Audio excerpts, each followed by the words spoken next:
that the voice of the overseas Filipinos will be heard. You know that Akbayan has been campaigning and on the platform of solidarity. And that means that solidarity, and in our slogan, we always say, pag mahal mo, akbayan mo, it's our expression of love, love of country. And we know that solidarity and love of country knows no distance. And that's why Akbayan has championed the Overseas Voting Act of 2003, which was reformed in 2013. And we've always been campaigning on making sure that regardless of distance, our fellow Filipinos from all over the world can make their voices heard, especially in the elections. And that's why in this 2025, we're hoping to provide platforms such as this so that we can make sure that we can have as broad participation of fellow Filipinos. Many of you probably know the overseas vote in the 2022 and even the previous elections has been crucial in shaping the narrative here in the Philippines, both at the national, especially in the national elections, and especially so in the party list. So that's why in this 2025, sana po magkaakbayan tayo in making sure that the issues that Filipinos, wherever they are, will be heard in the polls. With that, maraming salamat po. And syempre, special mention and thanks to the representative of the COMELEC who's here with us to share and answer your questions. And hopefully, marami pong mga tanong, mga lalo na first time ngayon na may online voting. Hopefully po ay mas maging malinaw sa ating talakayan ngayong umaga yung mga bagay na hindi pa klaro sa ating overseas. With that, muli, welcome from Akbayan Party List. We're happy to host and hopefully we can make our voice as heard from different corners of the world. Maraming salamat. Thank you, President Paeng. Before we start with Director Giananga, I just wanted to telegraph that at the end of this forum, we will have somebody explain to us the opportunities for us to help as overseas voters in the election through volunteering for canvassing. But that will come later. So for now, we have we're blessed with the presence of Director Giananga, who will provide us with information, enlighten us, and answer our questions about overseas voting. Director Ian? Hi, Sir Edwin. Magandang araw po sa inyong lahat, especially to our guest from I think, yeah, as mentioned from the US, no? It's a pleasure and an honor for us to also be attending this activity kasi ito din naman yung goal din namin is to really inform everyone kung ano yung i-expect nila during the elections. Kanina nabanggit na ni Ma'am Rachel that she is experiencing some issues as well. So we would want to also address all those issues na nai-experience ng mga kababayan natin just to make sure that everyone who is intending to vote for these elections and in the future elections would be able to vote properly and to make sure na maano din yung loob natin that our vote will really be counted in the coming elections. It's actually very nice that most of us are in the US as well. Kasi to be honest, medyo low ang uptake ng ating US group of voters. Medyo mabagal siya as compared to the other regions. Kasi for overseas voting, we are grouping them into 4 regions. No? So it's North and Latin America, we have Middle East and Africa, Asia Pacific, and Europe. And so far, we have observed na medyo mabagal yung uptake natin with the Americas. And we're thinking na it's possible na hindi pa ganun ka-wide rin yung information dissemination because for most of us, we know that postal voting ang naging mode of voting natin in the elections before for the Americas. So baka some of the voters do not know na wala na silang marireceive na balota. So we're also asking all our Philcom groups as well to assist us and help us inform our voters na online voting na tayo for the US and for majority of our posts. So I guess we'll be more straightforward, no? So we will explain the process on how to vote online. And then siguro later on, yung pahapyaw din as to the other processes. We'll focus more on online voting kasi 77 of our 93 posts will be doing internet voting for the 2025 elections. Um, so if I may request for my staff to share the slides, Ms. Jessa, please. Okay, so online voting and counting system, ito yung internet voting natin. Um, as mentioned earlier by Ms. Ma'am Rafael, we have started online overseas voting since 2004. And from then, nag-start tayo na manual yung elections natin. So we were receiving a small ballot with blanks. Ililista natin doon kung ano yung sino yung mga kandidatong pipiliin natin. And since before, we are electing for national positions. So kung presidential elections, it's president, vice president, senators, and party list. Ngayong midterm, it's just the senators and then the party list. So for the 2025 elections, I guess most of us are aware na din that we would be doing internet voting for 77 posts. Yung reason for the shift to internet voting, as what this party has advocated as well, is of course, gusto nating ilapit yung eleksyon at halalan sa ating mga kababayan abroad. Because in the past elections, we have experienced a lot of problems and concerns na na-experience ng mga kababayan natin whenever they are casting their votes. Siguro specifically for the North American area, no, even in South America, wherein majority is postal voting, marami tayong mga ballots na nare-receive after the close of polls. So, ang tendency nun, of course, hindi na siya bibilangin. Because the law says, if the ballots would be received after the election day, 7 p.m., pag close ng polls, hindi na bibilangin yung lahat nung matatanggap after that. And they are in the thousands. In fact, noong 2022 elections, yung some of our polls are still reporting to us as earlier this year na may mga nare-receive pa rin silang balota. So wala na tayong magagawa doon kasi tapos na talaga yung election and it was already proclaimed. So nasasayang yung boto ng mga kababayan natin. Maliban doon sa mga late na nare-receive ng post, some issues as well with returned ballots. I guess kasi yung mga kababayan natin, they might have changed their addresses already. And of course, yung circumstances naman nila, hindi naman yan sila pupunta ng embassy or consulate every time whenever they change their addresses, no? So, hindi na sila nakapag-update. So, unless bumalik sila doon to do some consular requirements sa embassy or consulate, hindi nila na-update yung mga addresses nila. So, bumabalik yung mga balota nila na return to sender. Although may mechanism naman tayo dyan before, but syempre, nandoon lang yung challenges kasi 30-day lang din yung voting period. Kaya kahit nare-reach natin ulit, we try to reach out to the voters na nag-return to sender, pero madalas nagiging too late na kasi hindi na rin makapunta yung botante dun sa embassy or consulate para i-claim yung balota nila. And then of course, sa in-person voting, the major challenge is of course yung distance ng mga voting centers natin because they can only vote sa embassy or consulate. Despite having mga consular outreach activities na ginagawa ng posts natin, our kababayans would really need to exert kahit minsan isang araw pa, di ba? Just to go to the polling centers. Which we understand kahit na 30-day yung voting period is too much already for our kababayans. Kasi 'di ba, karamihan naman ng mga kababayan natin who are abroad, yung reason is because they're working. So, yung sa 30 days na yon, they have siguro mga 4 na araw lang na free day or weekends.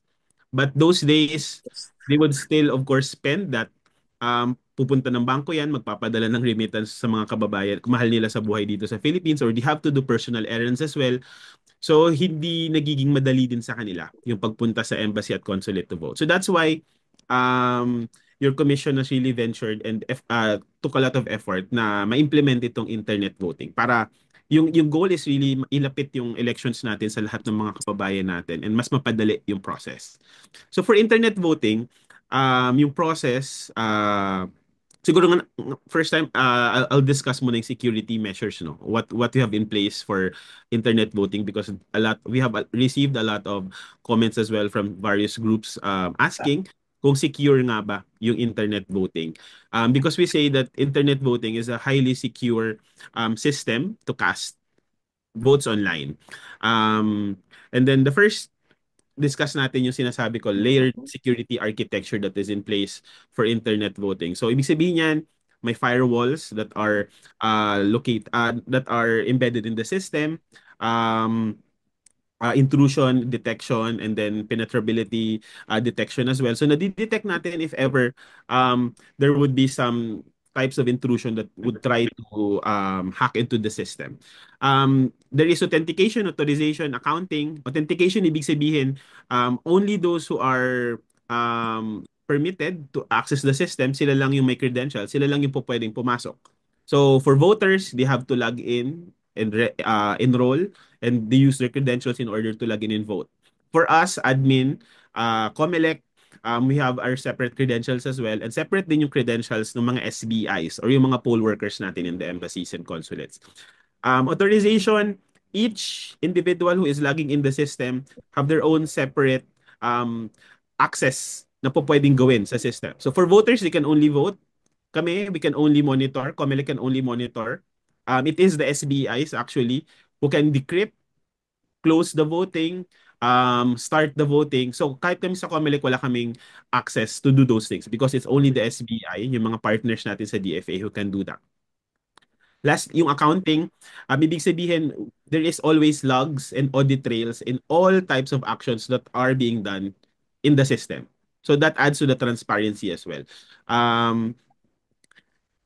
Pero even if it's audited, everything is still encrypted. So may kahit audited siya, may data encryptions. And this is important, especially on the side of the voter.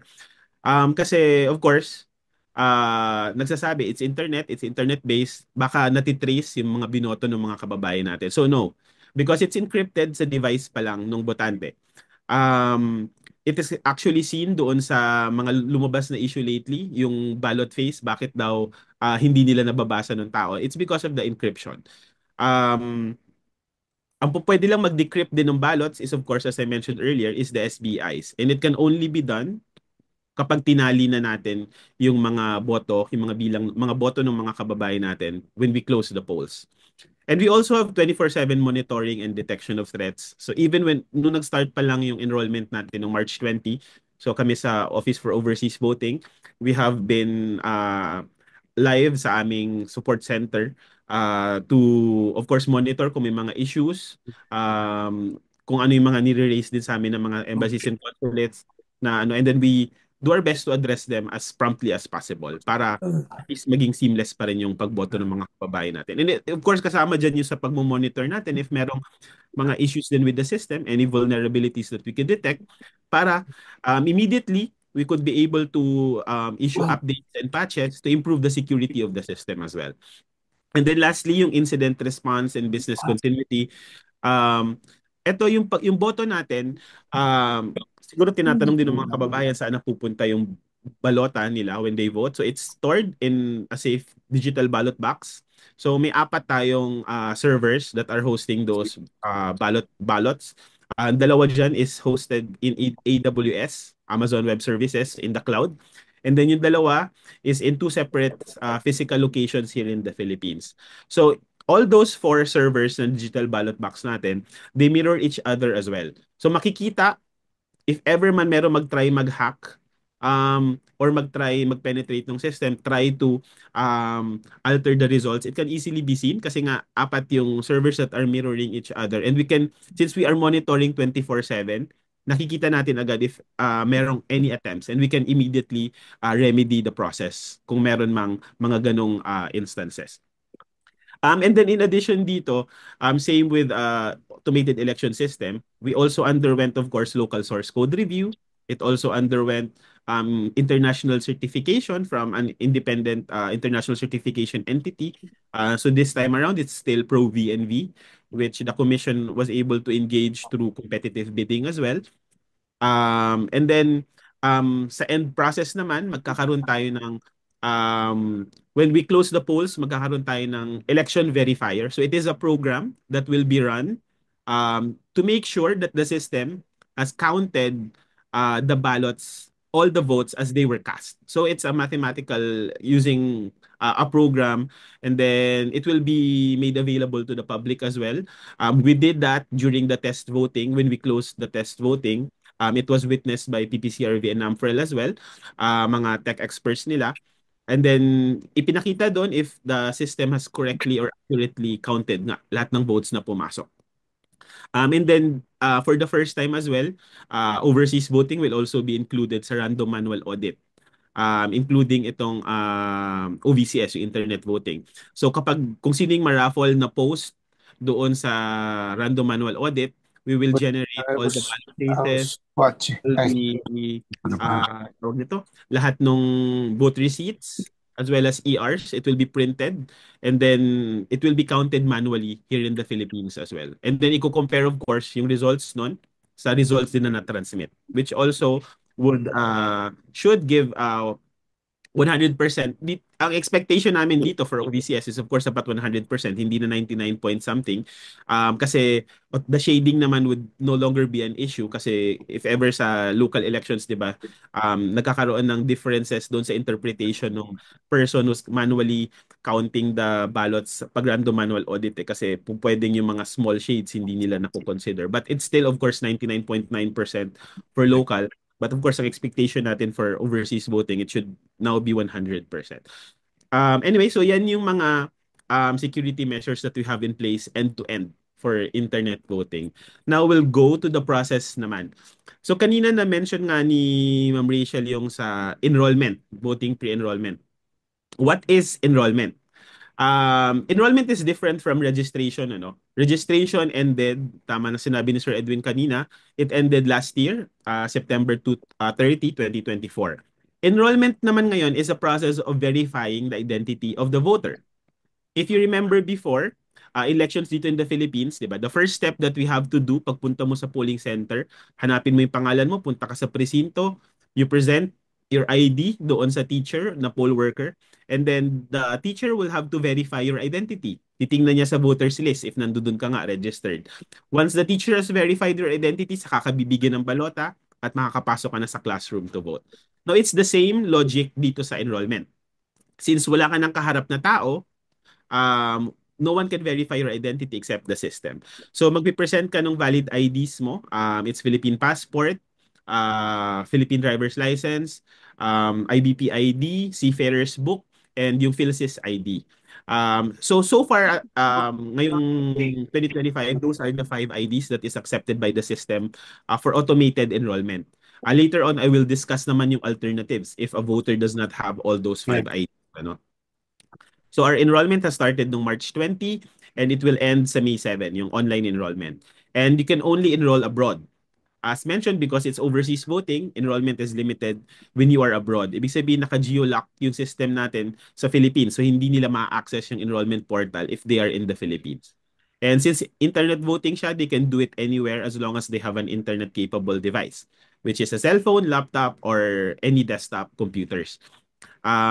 Or if our voters are having difficulties doing it at home, they can seek assistance din sa ating mga kasamahan sa embassies or consulates. So pwede silang pumunta sa post at mag-access doon sa voting kiosk that is provided for them. Pati sa mga outreach activities ng ating mga posts abroad, they can just look at the social media pages ng ating mga embassies or consulates, no, kung saan tayo under, and you will notice there na may mga scheduled na silang field enrollment and field voting activities. So pwede po tayong pumunta doon at physically magpa-assist po tayo sa mga kasamahan natin from the DFA. So the process of enrollment is actually quite simple. So the first, of course, is you have to log in dun sa ating enrollment portal. You can scan the QR code or type in your browsers yung ating URL, which is ov.comelec.gov.ph/enroll.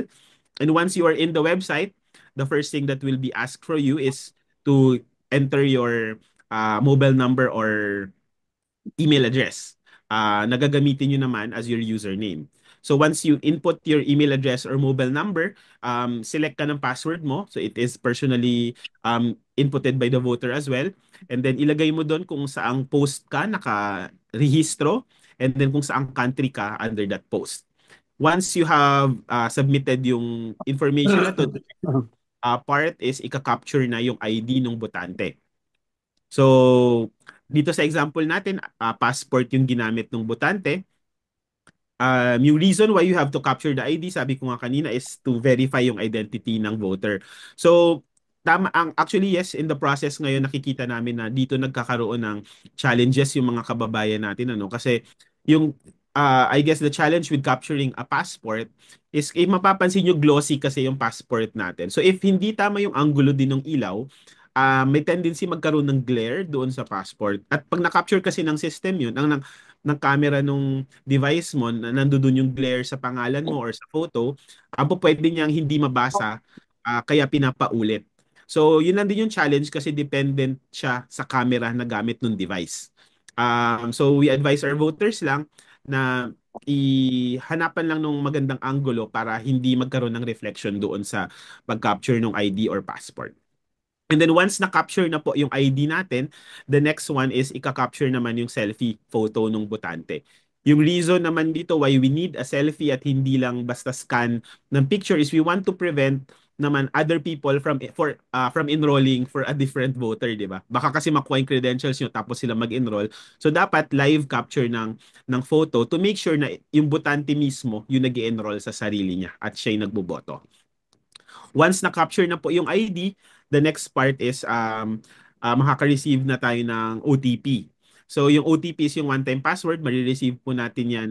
First pala is we verify yung information, validate po natin yung information na na-capture ng system, first name, middle name, last name, ID, and yung birth date. Once na-validate po natin yung information as captured, the next is makaka-receive nga po tayo ng one-time password doon sa email address natin or sa mobile number. Once we get the OTP, i-input lang po natin yun doon sa space provided. And once we enter the OTP, enrolled na po tayo. So, the process is quite simple, but of course, yun nga, we understand that some of our voters are having technical challenges in doing this process. So later on, i-discuss ko rin po yung process kung ano po yung pwede nating remedy in case our voters would experience those issues po. So if successful na yung enrollment, you'll receive a notice, congratulations, enrolled ka na. If merong discrepancy doon sa spelling ng pangalan natin as compared doon sa database, you will receive a notice that it would still need manual verification. Similarly, kami rin po dito sa COMELEC and yung mga kasamahan natin sa post will receive this a notice that a voter is pending for approval, and then we will approve the voter. I-compare namin yung na-capture na information doon sa voters list naman or sa database. Tapos if the voter naman is not registered or nag-deactivate na siya as a voter, hindi nakaboto twice, application disapproved yung marireceive niyang notice. In this case, wala na po tayong magagawa doon kasi ibig sabihin hindi po registered yung ating kababayan who's trying to enroll in the system. So next, after successfully enrolling, of course, the next step is to vote. Sa voting is actually more simple kasi you'll just have to log in again sa portal ov.comelec.gov.ph/vote or doon sa email address, sa email na sinend sa atin ng when we enrolled, may link din po doon, you can click that link. The same process, you have to log in, use the credentials that ginamit natin nung enrollment. So may space provided po doon for the inputting din ng ating credentials. So next slide tayo, Jessa, please. Doon sa slide yon, makikita natin doon sa space, input lang natin yung email address or mobile number, and then enter yung password na sinubmit din natin during enrollment, and then you can easily log in already. Kapag kinlik mo na yung login, makaka-receive kayo ng OTP. Similarly, to verify nga na hawak mo yung device mo at ikaw yung nagla-login. Pag receive mo ng OTP, input it in the space provided, and then papasok ka na ngayon sa voting portal. So sa voting portal, makikita natin doon yung etong page na to. Press lang natin yung blue na page na yan, yung blue na tab na yan for us to click to vote. And then once we voted, once na-click natin yung vote, yung first page is yung general instructions kung paano bumoto. And after po nating mabasa yan, we can already start voting. So next page is yung digital ballot na natin. Sa ballot is designed similarly to look like the physical ballot as well. So sa first part, nandoon yung list of senators. Sa bottom part, nandoon naman yung party list. So bumoto lang po tayo ng 12 senators and then one party list. We're saying as well na what's better dito ngayon sa digital voting no is nare-reduce natin at actually na-eliminate yung human error. Kasi once nakaklik ka na for example ng 12 senators, hindi ka na pwedeng magdagdag. Or kapag nakapili ka na ng isang party list, hindi ka na pwedeng magdagdag pa ng dalawa. But of course, pwede mong palitan. You'll just have to deselect one candidate or more na gusto mong palitan and then pili ka na ulit ng dagdag. If nag-undervote din si voter, allowed naman siya but makaka-receive lang ng notice before magpo-proceed na you have only voted this number of senators out of 12. So, kung confirm ba na talaga nag-undervote ka, then you can proceed already. So, yung mga errors dati na na-experience wherein a voter votes more candidates than what is required, siyempre hindi na mabibilang yung balota niya dun, ano? So, in that case, sayang naman yung boto ng botante. But dito nga sa internet voting, hindi na may experience yon kasi nalilimit na to the correct number of ballots yung po pwedeng makuha or makast ng botante. So after po nito, yung next page is for the voter to review now. So yung next page, ililista doon ng system kung sino yung kinlik ng botante. So if you had clicked 12 senators, ipapakita doon yung 12 senators na pinili niya. And then sa lower page, yung party list naman na pinili niya. I-review ng botante if tama yung pag-capture ng system doon sa boto niya. And then once at this time po pwede pa rin actually magpalit ano. So after niyang i-review if nakita niya mali na pindot niya, they can still press cancel and then go back to the ballot itself para palitan or itama yung boto niya. But if correct na, the voter can now actually press yung cast ballot and then nakast na po yung boto ng balota ay yung boto ng botante. Ngayon dito sa part na to, tayo nakakuha ng maraming misunderstanding din ano and actually fake news about the ballot lookup. Kasi dito sa part na to, makikita natin yung ballot ID ng voter and then the ballot ID can actually be used to locate the ballot itself. To locate meaning if the vote was actually cast.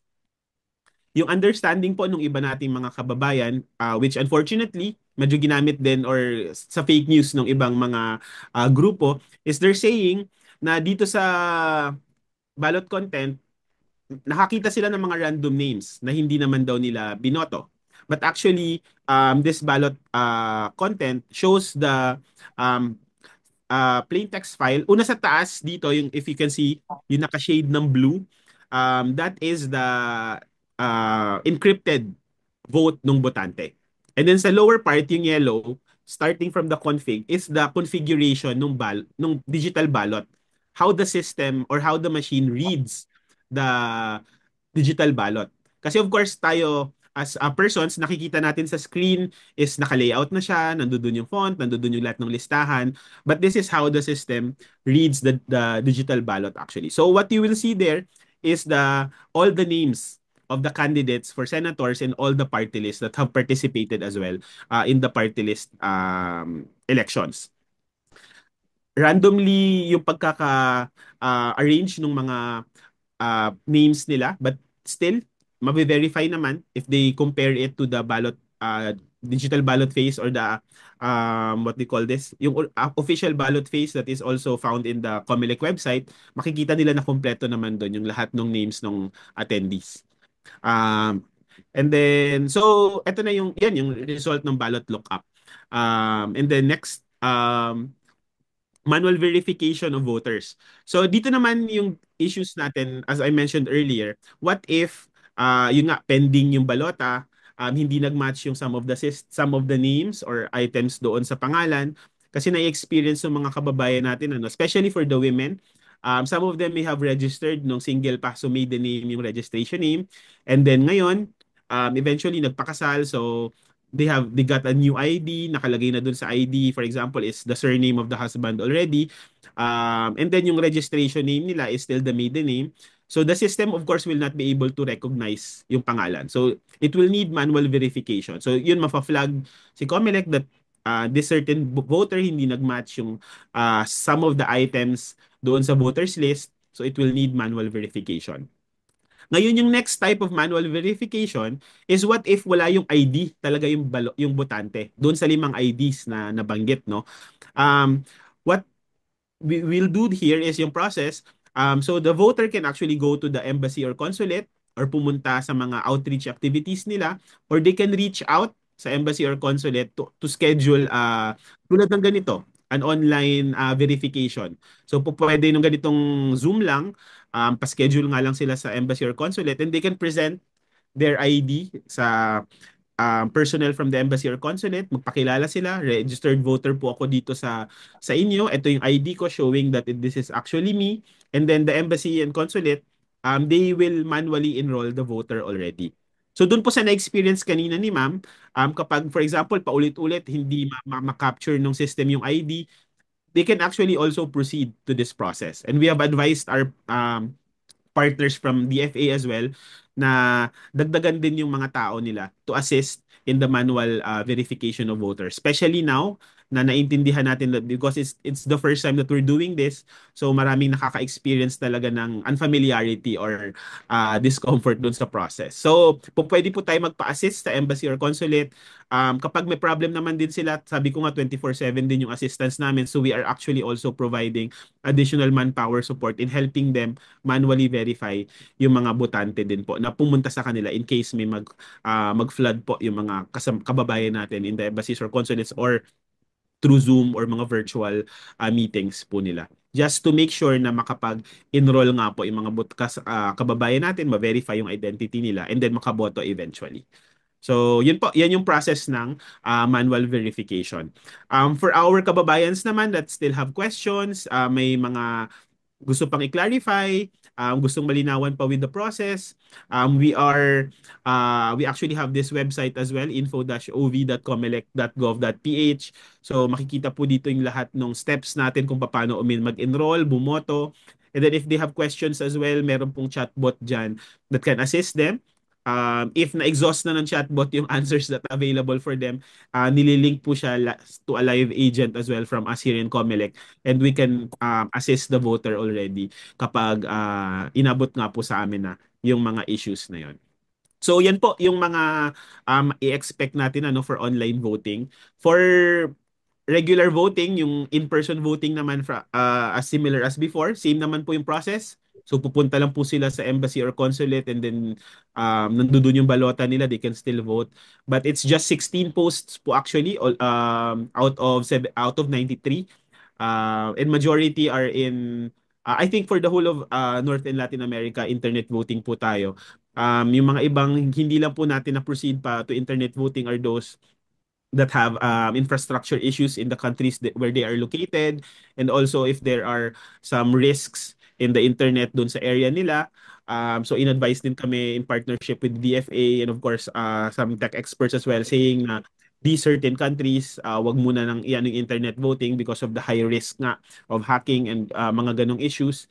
So countries of course like mainland China and Russia are one of those countries na in-advise kami not to proceed with internet voting. So they'll be doing automated election system pa din. Kapag postal, in those areas, yun, antayin lang po nila yung balota. At pag na-receive po nila yung balota, prepaid na din naman yung postage nun. So after nila sagutan or bumoto, they can just also send it back at no charge na po sa botante. And then it will be received by post and then be counted. So ganun lang din po yung process as before doon sa natitirang 17 posts po. So kung gusto niyo pong malaman yung listahan ng mga botante na kung saan yung mga internet voting at kung saan yung AES, they can just visit the website as well of Comelec. Makikita po nila yung tab doon ng overseas voting, and they can see also all the information that they would be able they want to be addressed. Yan yung process natin for voting, especially nga po yung internet voting. So I guess we can now answer some of the questions din po ng mga kababayan natin. Thank you po. Maraming salamat po, Director Ian. So, in order for us to proceed efficiently, let's limit our questions or comments to 2 minutes para we can accommodate as many of us as possible. And I would like to suggest that we take 2 questions at a time, and then sasagutin ni Director Ian 2 questions at a time. So who would like to begin? Raise your hands. Ka-Edwin, meron din kaming i-raise, pero siguro a later part na ng mga questions naman that we collated from our comrades from Malaysia, from Asia and the Middle East. So you have questions that you collected? Yes, po. So I saw Christian's hand go up first. Christian. Hi, good evening, Mr. Ian Gionanga. I would just like to ask a question like how's the number of pre-enrollment pre-enrolled overseas absentee voters? Do we reach now like more than 100,000 pre-enrolled? Christian, before we answer that, I'm gonna allow Rad to answer his question, and then Director Ian will answer both questions. Rad. Thank you. Rad, you're on mute. Hello, Director Ian. Magandang araw po sa inyo. Gabi dito sa amin sa San Francisco.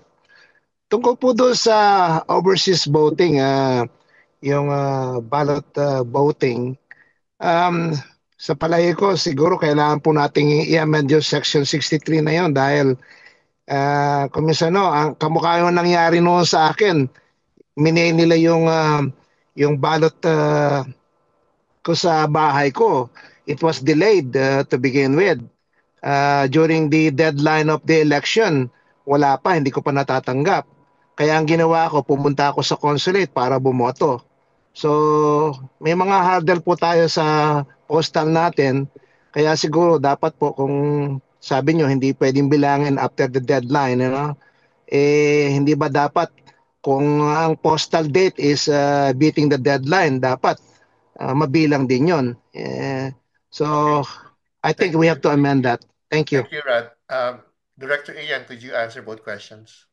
Yes po. Sa una pong question kanina ni Sir Christian, yes, we were able to reach na po more than 100,000 actually as far as enrollment is concerned. So this is actually medyo same din sa trend as far as midterm elections are concerned. But of course, we are hoping na mas mataas pa sana kasi supposedly it's easier now to vote. So we are hoping then that through these kinds of activities, ma-assess po tayo ng mga PhilCom natin na ma-reach yung mga kababayan natin to inform them about the process para nga po mas tumaas pa yung voter turnout.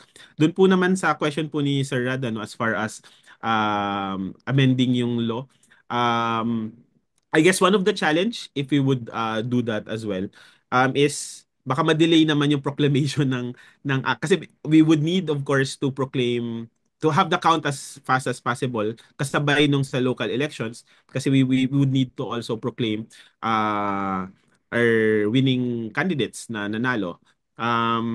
But of course, we're looking into all the possible remedies naman nga din po doon, kung paano natin ma-remedy yung ganong concerns na na-experience ng mga kababayan natin. And yun nga, one of the solutions that we have seen is to adopt itong internet voting kasi dito, wala nang way for the ballots to be received late kasi live namang makakapture yung balota po natin the moment we cast.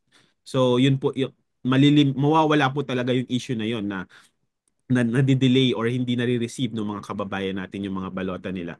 But we just need to really inform our voters now na may internet voting po tayo and then ito po yung mode of voting that we will do for the 2025 elections. Yan. Thank you po, sirs. Thank you. Salamat, Director. Then we will have Mila and then Eric Lachica. Mila, why don't you start? Hi, I have a question. Na-mention mo tungkol dito sa manual approval of voters, meaning approval via Zoom. Lahat ba ng mga consulates or embassies, alam ba nila ito and are they allowing for that? Alam ba nila yon? Kasi ang alam ko, ang ibang embassies ayaw nila eh. May mga problema yung mga malalayo at saka yung may mga sakit. And the only way is via Zoom. So ano bang, is that a directive from COMELEC na dapat mag-allow ng virtual approval? Okay, thank you, Mila. Eric, can you ask your question? Yes.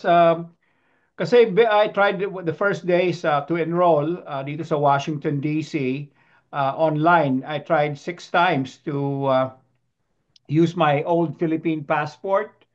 it will deny my enrollment, you know. So even my wife, she tried 6 times with her up-to-date valid Philippine passport, ayaw rin.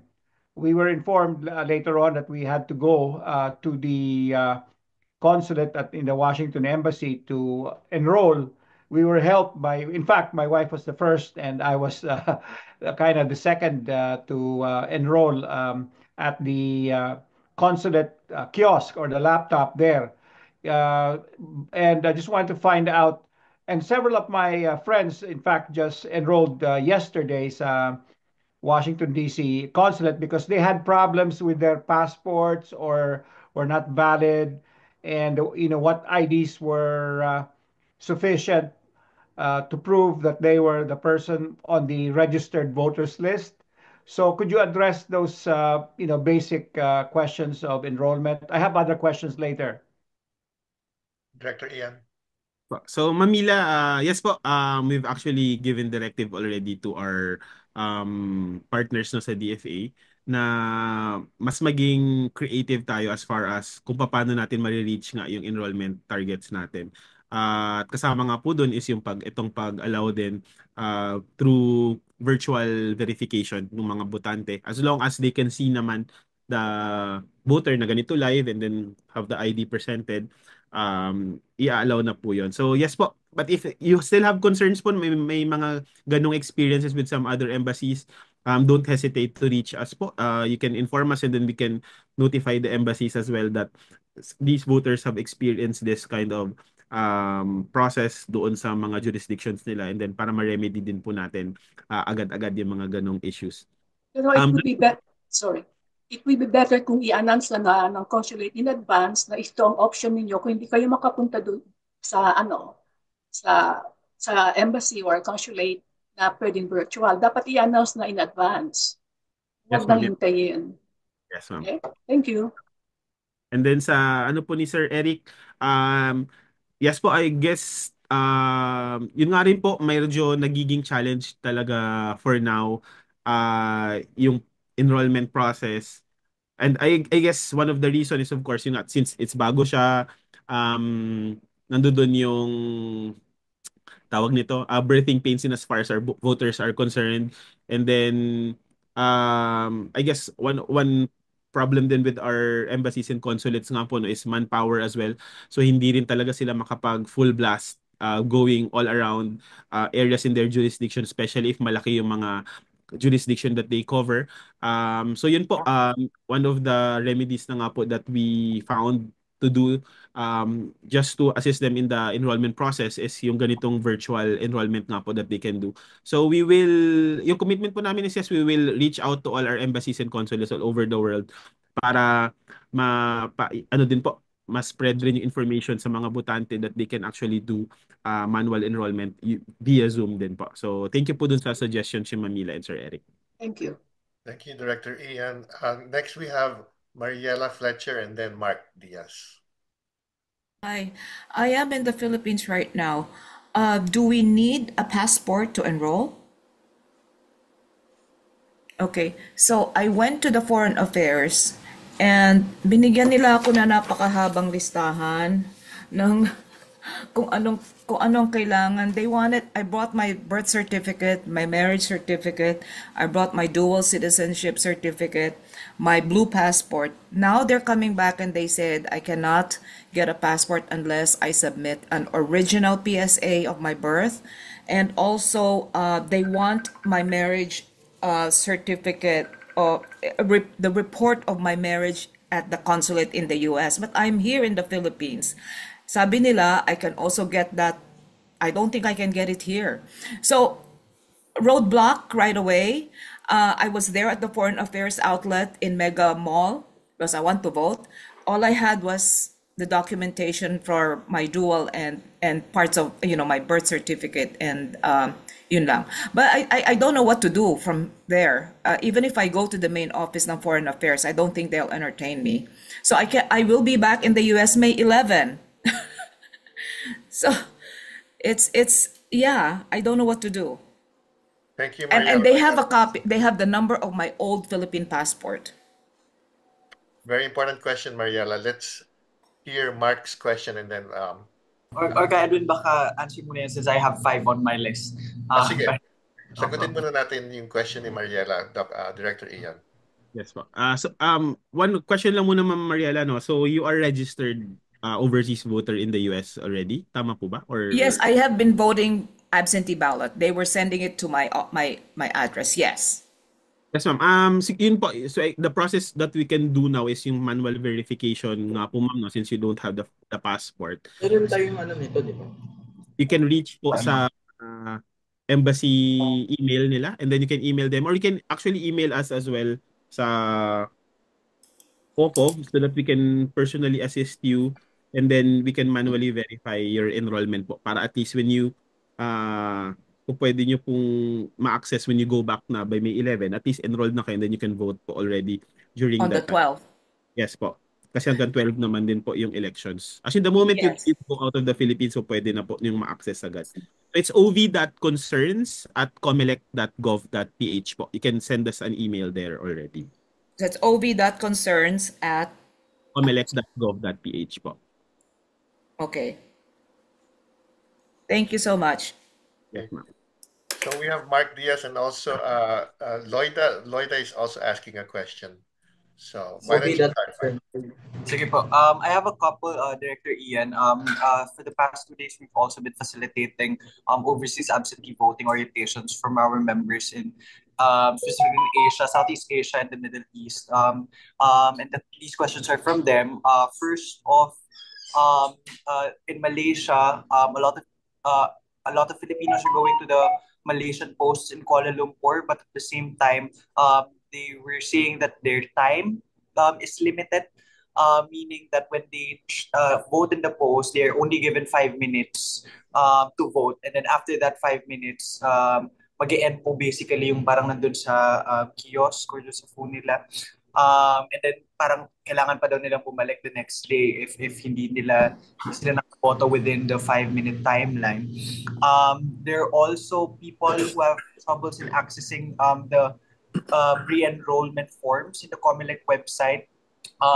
Some specific po sa Macau and Malaysia, yung iba po ay kumbaga nawawala yung screen or nakalagay na error, website error or something.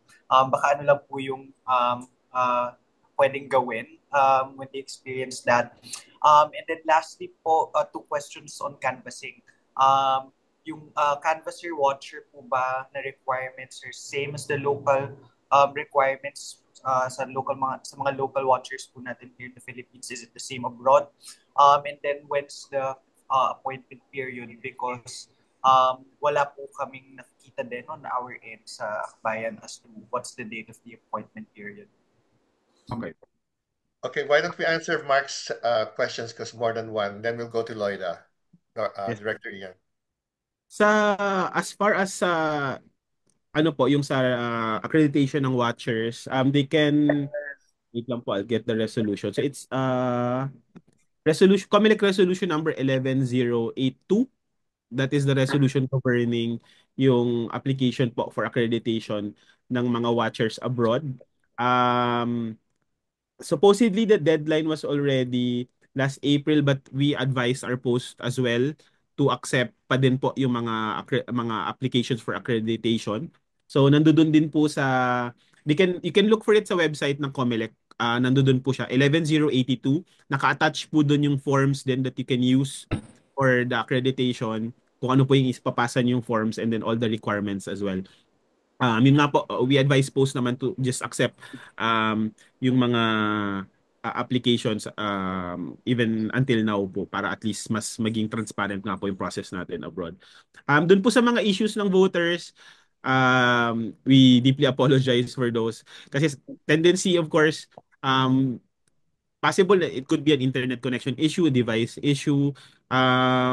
During the mga live outreach activities ng mga post, we try to address din po yung live, no? Kasi sabi ko nga, we are available naman din 24/7 doon sa support namin sa kanila. So, if ever nga lang din po may issues, they can just send an email as well to the email that I gave earlier para po ma-address yung kanilang concerns. And then, dun sa mga, I think yung una yung na-mention yung sa Malaysia and then Macau. So we'll look into those concerns as well. Uh, we also advise our voters, kahit pumunta po sila sa kiosk, they can actually bring their own devices, especially if voting na lang. Because the voting is more simple than the enrollment itself. Once you log in kasi sa digital, sa voting portal, it's very much user-friendly and intuitive na yung process eh. Kasi nandoon na yung balota. So they can bring their device, makikonnect sila ng internet sa embassy or consulate, and then at least pwede silang ma-assist ng sabay-sabay. Mas maiksi din po kasi yung timeout talaga dun sa kiosk itself, understandably because they have to fall in line eh. Maraming tao dun. But if the personal device nila yung gagamitin, actually the timeout is 10 minutes. So mas mahaba yung time nila to vote using their own devices. Yung ano lang namin is the kiosk, of course, mas yung closing ng kiosk is may manual closing kasi siya kapag end ng voting period, which is yung 7 p.m. Philippine time, May 12, di ba? Kasi we still also apply yung 30-meter rule sa overseas voting. So, magko-close kasi ang ating voting globally ng 7 p.m. May 12 Philippine time. So, internet voting kasama po doon. So, pag you have to really vote before that period. But the kiosk itself, the device itself sa post, open siya until the last person that was falling in line there within the 30-meter radius, which is similar sa law in the Philippines that we apply, ay makaboto lahat. But yun nga po, when you go to the kiosk, since mas shorter yung time, we advise the voters na i-ready na yung listahan ng iboboto nila para at least mas maging mabilis din po yung process. So, yun din, pwede silang pumunta sa post, they can bring their device, they will still be assisted kahit may hawak po silang device na doon if they would need assistance. Yun po, Sir Mark. Thank you po. Thank you, Director Ian. Oh. We have Loida, and then I think Mila, did you raise your hand again? Yes, I did. Okay, Yes. let's have Loida More first. questions. Director Ian, I would like to know, this is it. This is the way we will vote for 2028 by internet. We will not return anymore to paper ballot. For overseas? For overseas? Overseas, of course, overseas. Because if that is the case, is it possible to give us the right to register a little longer than September, October, November, December, January, February, March, April, May? So many people wanted to vote, but registration ended in September. Right. So we lost so many possible voters who have not registered when they got back their Filipino citizenship or when they became dual. So is that possible? Thank you. I'm already talking for 2028. Ay, tapos na tayo. This is the first time it has opened. You informed the rest of the overseas voters only in March. Now that we know it's going to be by internet, is it possible that registration be extended all the way to at least,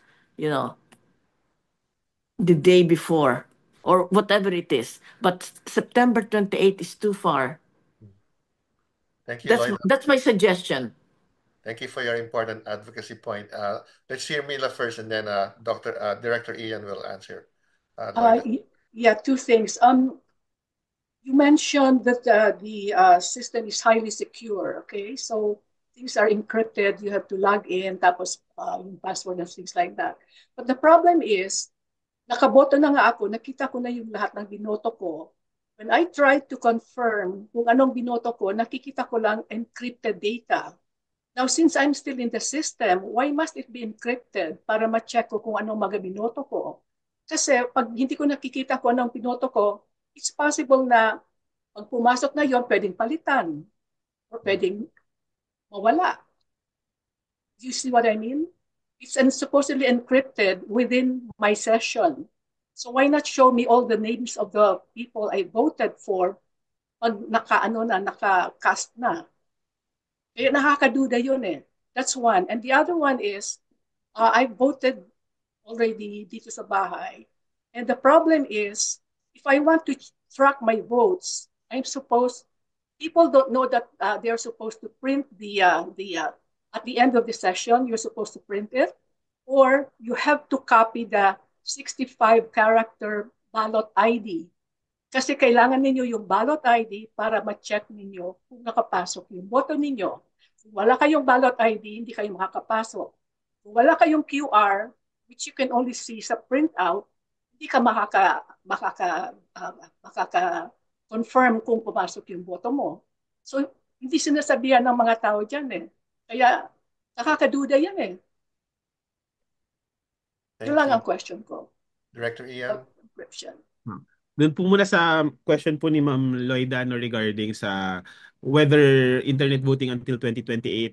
So it will still depend on the NBank after this. But of course, yun naman yung reason why we started doing this now is to really check yung viability as well in implementing this in the future. Pero maganda po yung idea niyo, Ma'am, no, na if we would proceed continuously internet voting moving forward, then yes po, we will raise this to the NBank as well since mahaba-haba naman din yung magiging registration process natin for overseas, no? Kasi it will actually start by November or December this year, and then 2 years siya normally until 2027. But yun nga po, considering na if we would be doing internet voting again in 2028 for overseas voting, we will definitely raise it po na mas mapahaba nga rin po yung registration period for overseas. But in consideration din nga po yun ano, with all the legal requirements din. Kasi after registration, it still has to undergo yung ating ERB hearing.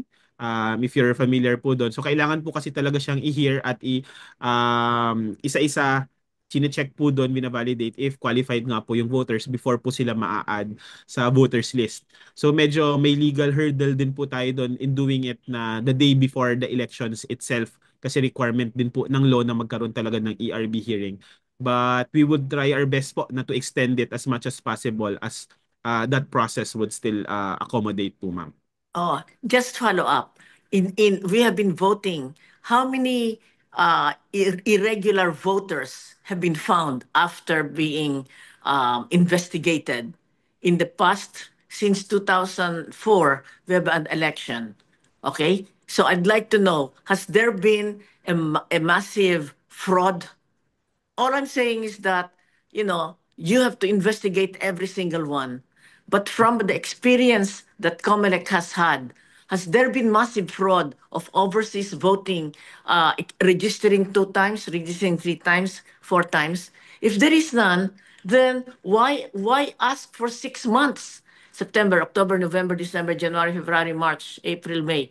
Why ask for 8 months to investigate whether the registration was fraudulent?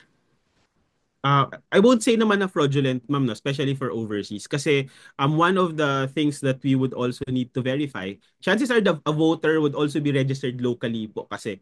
So we would still need to match yung database ng overseas with the local as well para ma-erase po sila sa local. Kasi hindi naman po automatically that they will be canceled sa local agad. So isa po yun sa steps that we still have to do. At yes po, marami po tayong nadidelete sa local when they transfer to overseas. At part po yun ng process naman, ma'am. But yun nga, given that it would be, kung internet voting nga din po, ang sabi ko naman din po is we will do our best to accommodate kung ma-extend po siya as much as possible. But what I'm saying lang po is it would be impossible for us now na parang yung naging suggestion nyo na the day before elections is hanggang doon din yung registration. But kung hanggang saan po kakayanin yung extension, we would definitely submit it to the NBank din po for consideration. And we will present yung lahat ng mga technical and procedural considerations din po doon when we submit it to the NBank. Thank you. Thank you po, Thank you. ma'am. We're already automated. So if you're saying it's registered in the United States, okay, how, we're already automated. It's almost like, bang, US erase. In other words, please see that it's more efficient. Thank you. Thank you, Ma'am Loida. So, Mamila, yung question nyo rin nga po dun about the ballot lookup. The main reason why hindi din po talaga siya pinapakita yung voter receipt, no, is really to avoid yung mga instances ng vote buying. Kasi similarly, if you remember din sa postal voting, when we submit our votes, binalik siya sa embassy or consulate to be sent. The voter receipt is actually stored na in the embassy or consulate. Yung purpose naman din ng ating voter receipt is really for audit. Para nakukompare natin yung results when we fed the ballots and then doon sa total results as pag binilang na siya ng machine. Similarly, ganun din naman din po yung nagiging process natin ngayon with online voting. The receipts of course is not available to the voter itself, but it is generated doon sa post or embassy. So once we tally all the votes already, all the voter receipts will also be made available and can be printed. At makikita rin naman po doon, matatali naman po siya.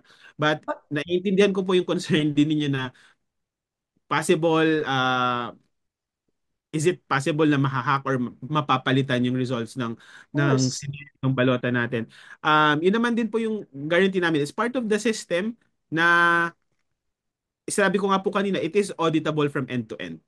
So, i-audit na may independent na mag-audit din po niyan to make sure at ipapakita nga po yung resulta nito to the public as well. May ipapakita na the system has actually counted all the votes as it was cast by the voters itself po. So, yun naman din po yung guarantee namin that it will be counted correctly, ma'am. At babantayan din naman po namin na masigurado po yung process na yun. Pero wala akong confidence na yung pinutuhan ko, siya ang papasok doon kasi hindi ko nakita. Yun ang problema. Right? How do I know na yung mga binutuhan ko, siya yung papasok doon sa sistema ninyo? Kasi what is the point of doing vote tracking kung hindi ko naman makikita ko ano mga binutuhan ko? At saka kasi I'm looking at the sabi dito, verify that your ballot has been correctly submitted. How can I verify? Encrypted lahat eh. Yun ang nakalagay dito sa ano ninyo eh. Check your vote. Verify that your ballot has been correctly submitted. So why ask that question if I cannot even verify because it's encrypted? As of now, ma'am, the system is designed that way na. I guess what we can commit naman din to you is as we continue to improve naman din the process, at least for the next elections, we would take all the inputs din po, ma'am, para ma-consider po yung lahat po ng naging nare-receive din naming comments and suggestions po to improve the process as we move forward. Yung second question, yung tungkol sa print out and then the ballot ID. They know that yun ang dapat gawin nila para matrack nila yung boto nila. Kasi ang mga tao hindi nila alam yun eh. Ang liit-liit ng letra eh. Ang instruction doon. So advise din ma'am all our partners sa DFA, all the posts ma'am, no, na to really inform our voters then doon sa process itself that they have to capture or get the copies of their yung ballot IDs nila para they can track it afterwards as well. Pero if I'm doing it at home, hindi ko alam yun eh. Kung nasa kiosk, sasabihan sila siguro. Pero kung mga nagboboto sa bahay, hindi nila alam yun eh. Hindi ko nga alam yun the first time na nagboto ako. Yung asawa ko nakita niya, kailangan pala yung ballot ID para ma-question ko or ma-track ko yung boto ko. Hindi ko na copy-paste yun. Saka hindi ako nag-print, kaya wala akong QR code. So, dalawang problemas. Yes. Anyway. But I guess, yes ma'am, we will take into consideration po yung lahat po ng na-raise po ninyo. Thank you po ma'am. It's relevant for this vote, for this election. Kasi maraming nakakaduda lang. Thank you, Mila. Thank you, Director. Okay, thank you. Can you have time for 2 more questions, Director Ian? Yes, ma'am. Yes, sir. Yes, sir. So we have a question from Roberto Tixon and then we'll hear from Bobby Lastica. Yung question ko actually is probably not as important as the questions asked by the other folks. No? But still, I'm just surprised. The consulate here in New York doesn't want to accept some sort of a reservation. I was told, just come here. Kako, I mean, it takes me an hour and a half to go to New York. So I want to know, give me a slot. Whether it's a 30-minute slot, a 1-hour slot. No, just come here. Come here. I mean, why? Hindi ba pwedeng mag-appointment? Now, if I arrive late, sorry na lang, ano? Pero sabi wala daw ganun eh. Basta first come, first serve. What if I arrive ang haba-haba ng pila? That's my question, you know. I mean, again, as I said, it's not as important, especially the question of Mila. Mila and I and also with the Bobby Lastica, we're from the same group, and we are very, very much involved in the security of this. By the way, again, for the information of Mr. Gionanga, no, part of GITAN is General Eliseo Rio, no. Okay, yun lang po. Thank you, Roberto. Bobby?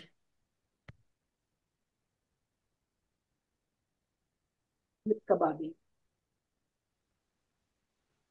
We cannot hear you, Bobby. Bobby, you're muted. You're mute. Yourself. Unmute, please. Oh, okay. Can you hear me now? Yes. All right. Okay, thank you. One of the hallmarks of a vibrant and believable government is confidence on regulation. I'd just like to follow up on the issue that was raised by Manay Lloyd earlier, that if we are moving to the same system in 2028, why prepare the election as early as possible? But yung response to Director Ian, this did not really give me enough confidence because hindi niya alam kung we will be using the same system. It is very inconsistent to be using different system on each election. Kasi nasisira yung kumpiyansa ng mga tao sa sistema. Okay, another issue is personal issue.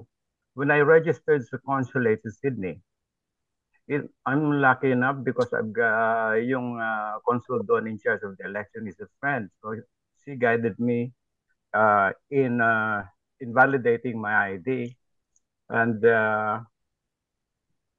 I think they have different access that allowed me to be enrolled. Okay, but anyway, I was enrolled, and what really gives me the grips is we were asked to do a test ballot, and I did a test ballot. Now that has been my question since then. What happened to the test ballot? Where does it go?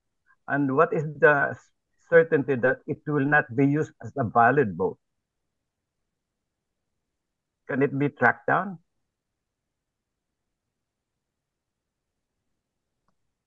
Yun lang ang worry ko.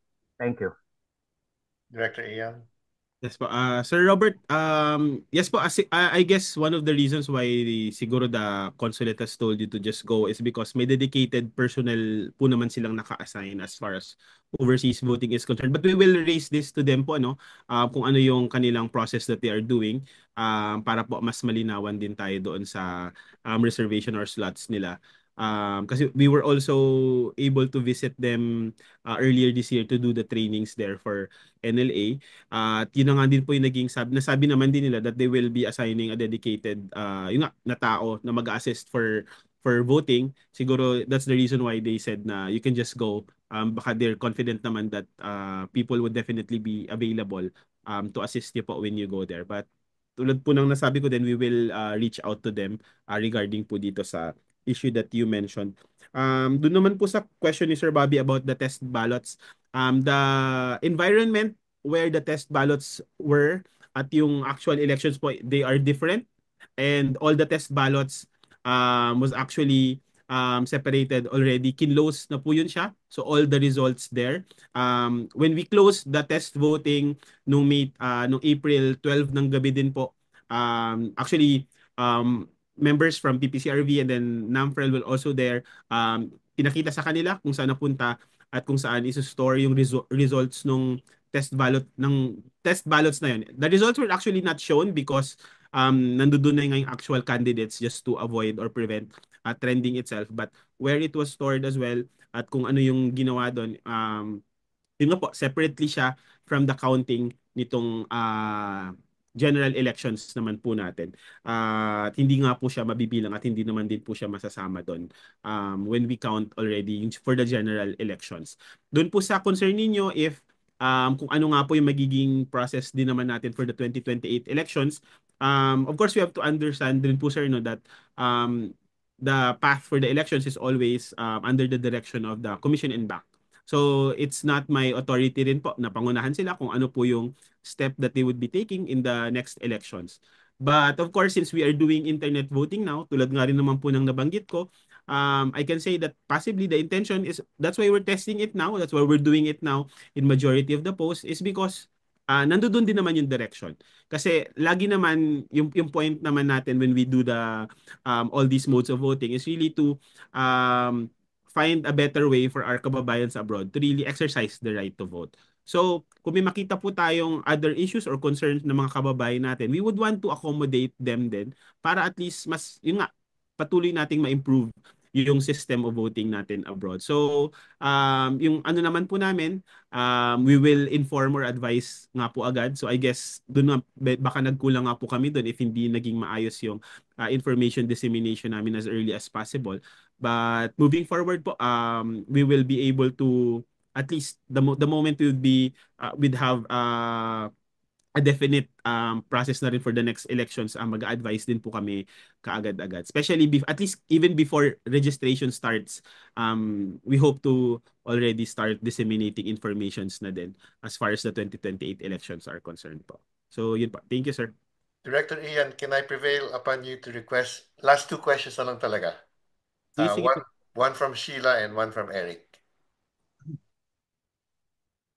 Well, my question, mine is not really a question about the procedure because I think it was already explained well by Director Ian how to go about enrolling, and if there's a problem with identification, what we could do. My observation, though, is this. With the current political situation in the US, many people are afraid to even exercise their right to vote. Saying that by exercising basically their right to vote, that it might be used by the government to run after them, with all the news about even citizens being detained and deported to their home countries or their country of origin, that it might be used by the Trump administration to go after them. Because when you exercise your right to vote, you're basically saying that you still acknowledge your allegiance to another country other than the US. So what can you say about this? And I'm also concerned because although I appreciate the convenience of being able to look up whether I'm actually registered to vote, my concern is that my name is out there, and anyone from this government can just check it that I'm actually a dual citizen, and then basically I'm still voting in the Philippines, and I have not really given up my allegiance to another country other than the US. Thank you, Sheila. Eric? Yes. I've been trying to apply to be a election observer, and I was told that it was the deadline expired on April 5. We were only given 5 days to apply with unreasonable yung notice. And I just want to clarify, on behalf of the Good Governance organization here in Washington, I wanted to be a observer muna, no? As compared to a election watcher, which requires of course, the appointment by the candidate or the political party sa Pilipinas. So could you clarify that distinction and what we'll be doing during the counting of the overseas ballots dito sa Washington, D.C. Embassy on May 12? Will we have visual access to the counting? Will be really looking at a huge monitor when the counts are collated? Could you explain that on what we'll be doing as a watcher or a community election observer? Thank you. Sa question po ni Ma'am Sheila, actually, thank you Ma'am Sheila, no, dahil sa na-mention mong reason for that, no. Kasi we've been receiving a lot of complaints then about us posting the certified list of overseas voters. Majority of actually all of the reasons that they were citing is more on data privacy lang, which we have actually addressed kasi it is the law that requires us to post them online. But actually valid naman nga po yung ni-raise nyo. It's the first time actually that we've heard na may ganong issue nga din po. Which, yeah, I think we will definitely consider that, ma'am. And I think magandang, kaya nga rin po ginawa ngayon yung, if you notice, we already launched din yung precinct finder. Although it was medyo later lang. Siguro I guess what we can do moving forward is we can just have a precinct finder for overseas voting that we can launch earlier ahead of the local elections. At least doon mapipreserve po yung privacy ng botante in relation to other government agencies, but still being compliant with the posting of the certified list of voters abroad. But we will look into it, ma'am, and then hopefully we'll be able to implement that moving forward in the future. Doon po sa first part naman ng question nyo, if do we share this information to other governments? Hindi po. Actually, yung commitment po ng DFA, kahit nagpaparenew ng passport sa kanila or bumoboto, wala silang pakialam whether ano yung status nung kababayan natin abroad, because they are only there to assist our kababayans with respect to our countries, with our processes. Hindi po nila binibigay yung mga information na to sa other governments din. But also, of course, ang understanding ko lang is nakaka-receive sila ng notices whenever Filipino citizen would be given a foreign citizenship. I think it is a process na ginagawa ng US. Pero as far as our end is concerned, I cannot speak for the DFA, but yun naman po yung sinabi nila sa amin na hindi nila sinishare yung mga information na to to other government entities po outside the Philippines. Actually, even other government agencies in the Philippines, everything na election related, sa amin lang din nila sinishare to sa COMELEC, hindi po kahit sa ibang agencies or entities naman din po. Doon po sa question ni Sir Eric regarding observers and then kung ano yung difference niya with watchers, magkaiba lang din po of course yung rights of watchers and observers. Sa watchers, mas may priority sila. So if in case limited yung area where they will be conducting the canvassing, the priority of course is given to the watchers first. Yung listahan nung the watchers would also be entitled to a copy of the election returns, physical copy, so nakaka-receive sila nun. But the observers, of course, the election returns will be posted rin naman sa bulletin board ng canvassing, so you can actually see it there. You can take a picture of those election returns. Sa process ng canvassing is made available to the public, so observers can actually observe and watch. Yun nga lang po, tulad na nabanggit ko, priority lang po in case maliit yung venue or limited yung space, so the priority would always be given to the watchers. What you can expect po sa canvassing, iba-iba po kasi ang setup na ginagawa ng mga nasa post, no? But the general arrangement is nandoon yung board of canvassers, they would have a huge screen, pwedeng TV or naka-projector, at mamomonitor nyo po doon, especially now for Washington, it's a canvassing center. So makikita nyo po doon if ano na yung mga pumasok na natali na mga consulates natin from all over North America. And then after nun, pag kompleto na, ipapadala po nila yan dito sa Philippines for the National Board of Canvassers naman. Makikita nyo rin po doon if successfully napadala na po siya at na-receive naman ng mga servers dito sa Philippines. Just really quick follow-up, John. Based on what I read is that the watcher on behalf of the candidate or political party can challenge or file an official complaint on site during the canvassing. Is that correct? Yes po, they can po. Okay. Thank you so much, Director Ian. I just wanted to Thank you. follow up kasi may sa chat meron well, the Akbayan legal team also has something to say about canvassing. Kasamang Mark or Christian, could you please chime in here while Director Ian is still here? Yes po, Kyrwin. Sorry. So we will be discussing canvassing also for this short, a very short discussion po. But if there's any more questions to Director Ian before he leaves, thank you po so much, Director Ian, and to COMELEC for accommodating our request. This is really helpful, especially for our kasamas, because we've been hearing a lot of concerns from them saying that they're fearful and at the same time they don't trust. Meron silang trust issues kumbaga dun sa online voting system that has been recently implemented by COMELEC. So this has been a very fruitful discussion with COMELEC po. Thank you so much, Director Ian.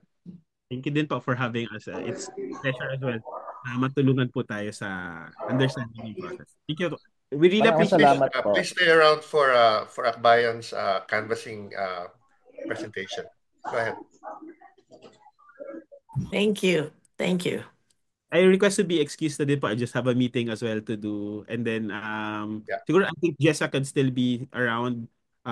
Director Jumbo's also around as well to listen. And then, if ever you still have concerns or anything, just let us know dun po sa email that we sent as well. And then you can reach us as well to my office. Thank you so much. Maraming salamat. Maraming salamat, Ian. Salamat, Thank Mr. you. Ian. Thank you, Ian. Salamat. Good, have a Thank good you, day, Director. Manila.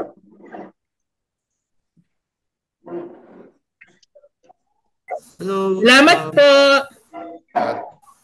Christian, go ahead.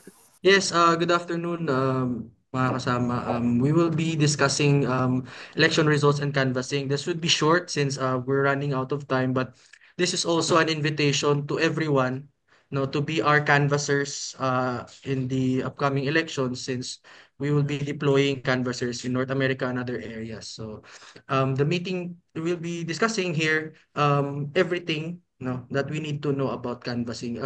Attorney Wancho is late, so I'll discuss, but if you have questions, we'll still answer it. Says, yeah, again, this is Christian from the Legal Secretariat. So, first, the meeting of the Board of Canvassers will be on 3 p.m., May 12, which is Philippine time, so alas 3 ng hapon. So, they will receive the election results and then they will transmit it. And then they will immediately begin the canvassing. So this will be a continuous canvassing. They will extend to weeks and even even a month. The same with the last election. So how do we raise issues? As asked earlier, we will be raising it by filing a verified petition. The chairman of the Board of Canvassers can have a copy, but if you are willing to volunteer, the HQ could secure copies for you, show you a sample of the verified petition.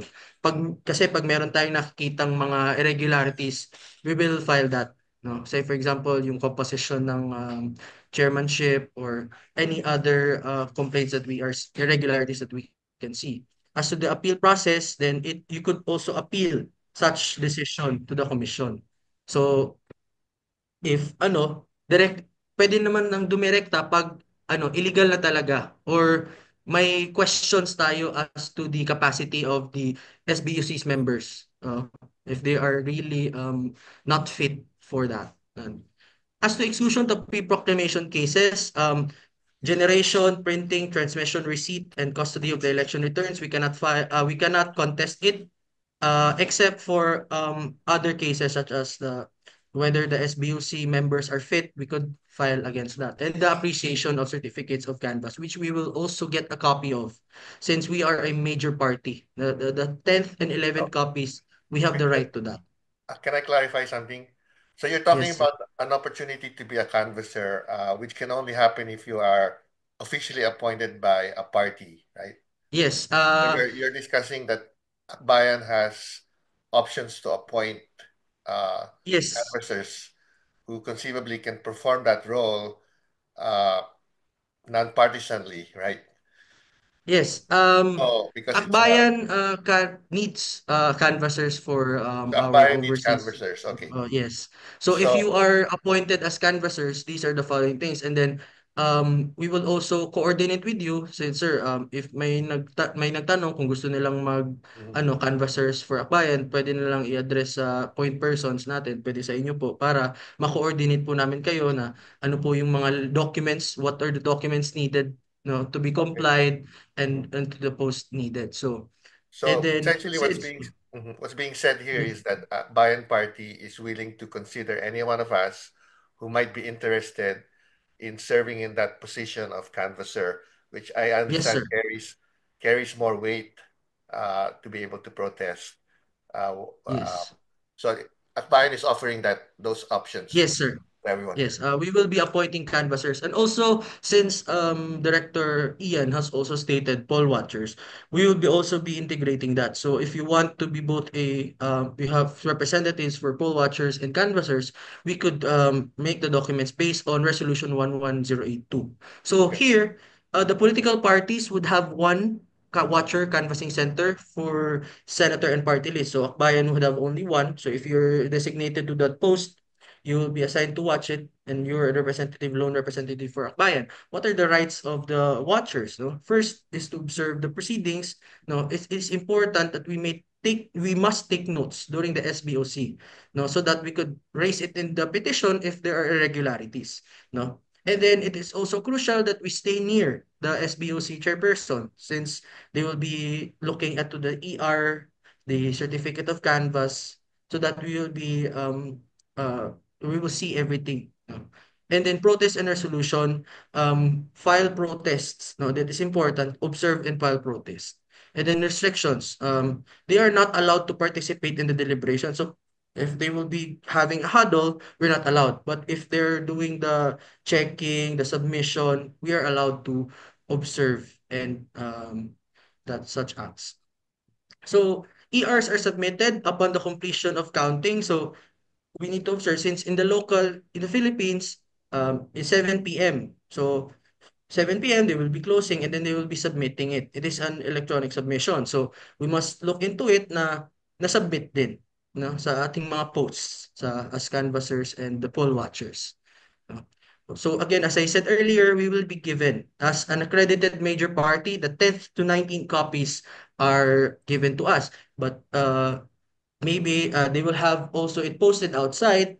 So pag hindi tayo nakahingi, nakulangan sila ng copy or whatever, we will take a picture of the election returns. No? It is important to know the election returns. So, but it is also important that we assert our right to claim, since Akbayan is a major accredited national party.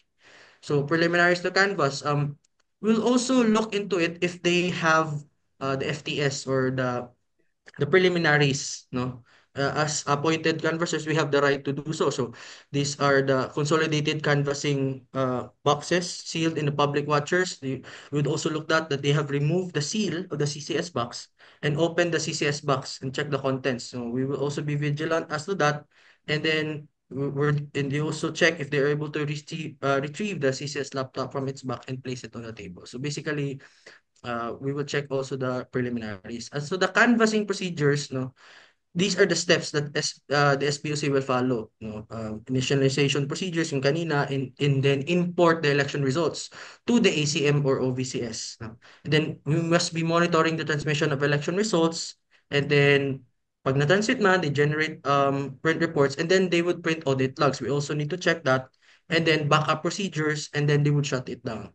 So, yun, basically, wala na masyadong ano. And then the distribution of the certificates of canvas, no? Again, we also have copies. The 7 to 16 copies, we will be getting that. No? As canvassers and canvasser watchers, we need to get the copies. We need to assert our right to get that copies.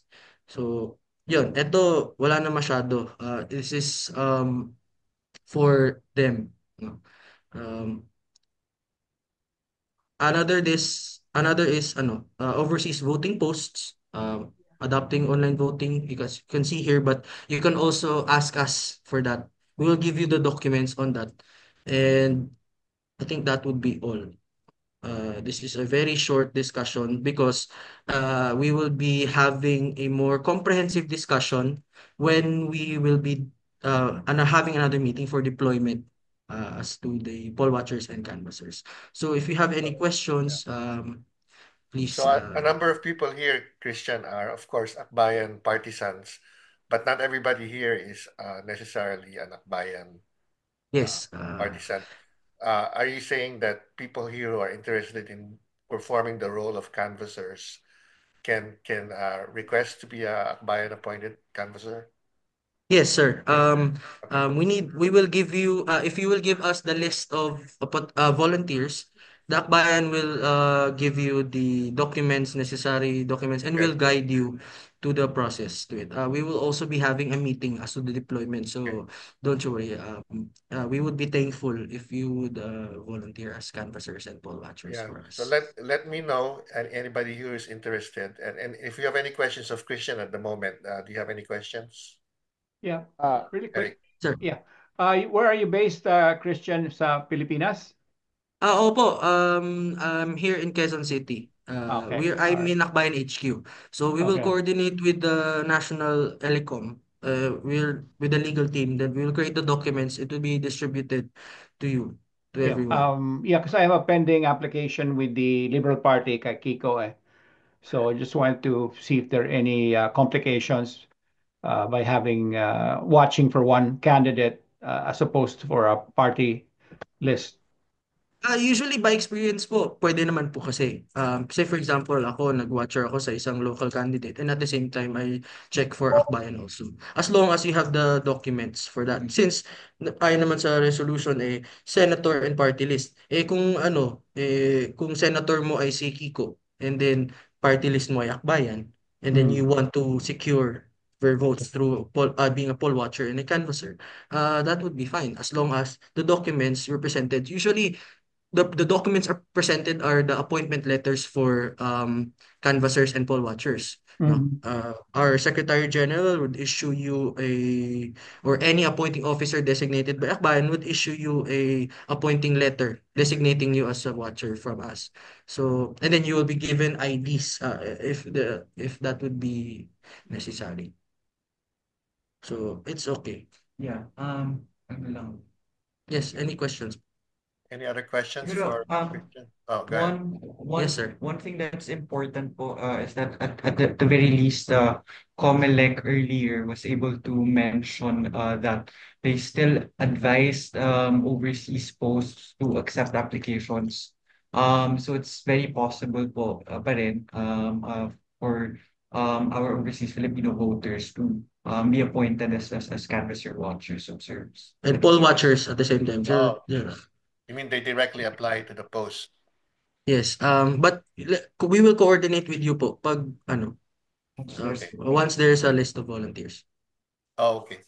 Got it. Sir, Christian. Okay, it's my turn. Go ahead. Yes po. Hi, Christian. My name's Christian. Okay. Tanong ko lang, so magtataglish na lang ako. So, do I need to go to Philippine consulate prior to the election day? Like, yung mag-apply for the poll watching? Yes, sir.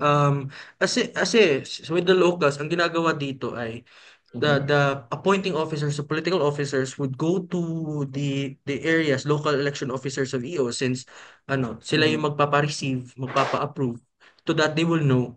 Kasi on election day, dapat may kopya din yung local EO para may proof tayo na ikaw pala talaga ang designated na poll watchers and canvassers. So, you check your post and then once the documents we have given you the documents, we will be needing the received copy. So dapat na-send mo na, na-submit mo na, patatakan mo, then picturean mo, then send mo ulit sa amin para ma-confirm din namin within the HQ na ito yung pag tinawagan tayo, we would be dealing, our lawyers could deal with ito yung tama yan, na-receive ng COMELEC yan. They cannot deny it.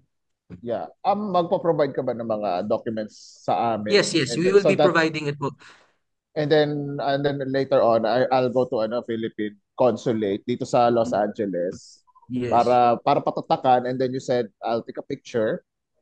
Yes, and then sir. And then per embassy tsaka consulate, how many poll watchers do you need? Like just only one representing a pie or like Yes, more than based one? on the one lang. Generally sa Pilipinas po ay isa din po. Pero dalawa yung nakalista doon kasi po they will be having alternates. So, yun. Say for example, it will be a whole day affair. So, 'di ba, morning to lunch yung isa naman alternate. So, maybe we can do that. Okay. Yeah, that's So, what I'm thinking too. Alternate. yes. But ang nakasaad doon ay one. So, but we will be putting it on the list na dalawa kayo para alternate yung para hindi kayo mapagod po. No problem. Kaya nga po whole day. Mahirap yun.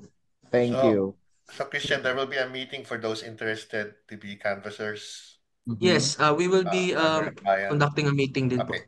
We will coordinate with everyone. Yes po. And thank you very much. I'm so inspired by all of your interest and your diligence in following up on this important election process. And I really appreciate all of you and look forward to perhaps seeing some of you in the consulates soon. Thank you very much. Thank you for your time, everyone. Salamat, Ingat po kayo. Edwin. Okay. Maraming salamat. Thank you, Edwin. Thank you po mga kasama. And Thank thank you, you. Christian. Thank you, everyone, Eric. Sige. Thank you, Eric. Thank you. Eric, it's nice Good to see night. you. Thank Okay. you. Good Good night, morning. everyone.